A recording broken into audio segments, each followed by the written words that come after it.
That's because there's no thing on the hood. I've just been, we've just sorted out the chicken coop, and I've put some more bedding down because Maren's coming thinking there might be more food. Put some more bedding down, and created a nesting egg laying area in there that they may be attracted to. They probably won't. They'll probably sleep in it. I'm speaking up because of the noise of the rain and the noise of the hen, who's a bully. She bullied my hen that needs potentially vitamin B, so I've just sat here and fed her half a slice of Harry's bread, soaked in egg, and a spread with Marmite and soaked in egg. So it's half a slice, and she had about 2/3 of it, which is good. So I picked her up and held her while she took it out of the bowl. And I'm going to do that for a week and see if that helps at all. But she is being bullied, and she feels light, so I don't think she's getting to the food.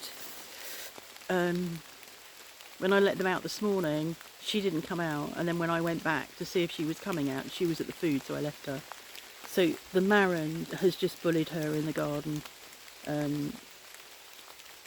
So she's probably being driven off the food by, but at least the Maren, or maybe Mrs. Brahma as well. So they're all sheltering under the hedge that Mark cut back the other day, but there's still lots of shelter under there. There's lots of places they can shelter from the rain. I don't know where Ida's gone now. Can't see her. She's probably behind me in one of the shelters behind me. We had quite a busy day yesterday. Oh God, it was so cold yesterday. Really cold. And I could have done with boots and socks on, but I'd got myself ready to go out for lunch, and I'd got what I wanted to wear with my matching sandals, so I didn't go and get changed, but I was cold. And then we had somebody come in the afternoon to take away stuff from these outbuildings behind me. You know, all the clutter in there, stuff that is useful to someone that we're keeping, that Mark keeps in case he needs it. And I said to him, if we need it, we can buy it. There was a load of stuff in there, and she is hoping to, or planning to, create a cat sanctuary for cats with AIDS. It's called something, I can't remember the initials for it. So she's trying to gather stuff to be able to build a cat sanctuary. So she took quite a bit of wire netting, or plastic, a lot of plastic netting, a bit of chicken wire, some bits of wood. She's coming back for the pallets, but she took quite a bit of stuff. And she's buying a property, I think probably about 40 minutes from us. That's not gone through. They said it would go through on the 15th of August, and it didn't, and the 15th of September, and that's not likely. So I don't think she's couch surfing. I think she's house sitting for people, which is ideal, really. But very independent, single woman, cat woman. She's a single, childless cat woman. And actually, she was more interested in talking to Jazz than talking to me. She said, could she take the cat? And I said no. So yeah, that happened yesterday afternoon. And then we had a Zoom call with our friends over in near Canterbury, and spoke to them. So it felt a bit busy for us yesterday. I think Mark's been not looking forward to doing the chicken coop because there was some heavy lifting involved, but it's done now, and that's fine. I don't need him to do any more. And that's it, really. I thought I'd sit out here and let you hear the rain and see the rain, those of you that like the rain. And those of you that live in the desert, I can't imagine. I can't imagine living in a desert and never having this, never having fresher weather, never being as cold as I was yesterday. I can't imagine that. But I've talked about that before, haven't I? How, I think we have